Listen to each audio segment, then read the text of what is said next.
ازيكم؟ عاملين ايه؟ يا رب تكونوا بخير. انتوا وحشتوني جدا من اخر فيديو انا عملته. في الفيديو ده هقول لك بالظبط تعمل ايه وازاي تخلي المقابله تمشي سموز معاك وتطلع منها مظبط كل حاجه. تابع. اول خطأ دايما بنقع فيه ان الملف بتاعك مش كامل او مش مرتب او مش متهندل. مفيش اسوأ انك تدخل المقابله وموظف السفاره يدور في ورقك ومش لاقي اللي هو عايزه. انا دايما بقول first impression matters. الانطباع الاول بيفرق. رتب ورقك كويس، ابقى عارف الترتيب بتاعه، وخلي الملف بتاعك شكله كلين جدا، شكله نظيف جدا. ده مش بس ورق، ده مش بس ملفك، ده بيبين لهم صورتك قدامهم.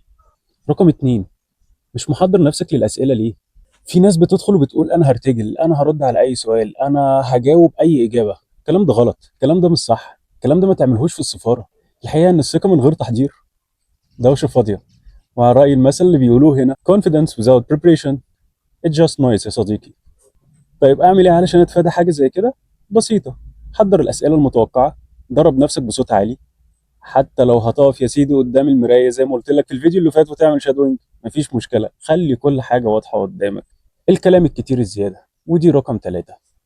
كل ما تشرح اكتر من اللازم كل ما بتحفر حفره لنفسك. وانا دايما بقول الكلام الكتير ملوش فايده. طب النصيحه اعمل ايه؟ بسيطه، جاوب على قد السؤال، ما تضيفش من عندك. لو قال لك انت مسافر ليه، قول له انا مسافر علشان كذا وكذا وكذا. ما تدخلهوش في اي قصص تانية، ما تحكيش معاه حكاية. رقم أربعة، ودي أهم نقطة، النية في الرجوع مش واضحة. بص، خلينا متفقين إن السفارة هنا مش ضد السفر، السفارة هنا ضد الهروب. الهروب اللي هو إيه؟ أنت مش واضح معاهم أنت هترجع ولا مش هترجع. أنت بتقول لهم أنا هسافر وبعد كده مش موضح هترجع ولا لأ. فده غلط. طب نعمل إيه علشان نتفادى النقطة دي؟ بسيطة، باين إن أنت عندك حياة مستقرة في مصر، وإن أنت عندك شغل في مصر، وإن أنت فعلا ناوي ترجع مصر بعد ما تخلص السفر بتاعك، بعد ما تخلص الدراسة، أيا كان نوع السفر بتاعك إيه أو نوع الفيزا اللي أنت مقدم عليه. رقم خمسة، كلامك مش مطابق الورق بتاعك. لو سألوك أي سؤال في المقابلة وأنت ما ردتش، أو الرد بتاعك غير مطابق للورق، فأنت خلاص أنت كده ولا كده هتاخد الرفض. ودي من أهم الريد فلاجز عندهم، كل ورقة لازم تكون مطابقة لكلامك. الصدق بس مش في النية، الصدق كمان في كل التفاصيل. كلنا ممكن نغلط، بس لو عرفت الغلط قبل ما تغلط انت قطعت نص الطريق. لو ناوي تقدم خليك جاهز، خليك منظم، خلي اجابتك واضحة.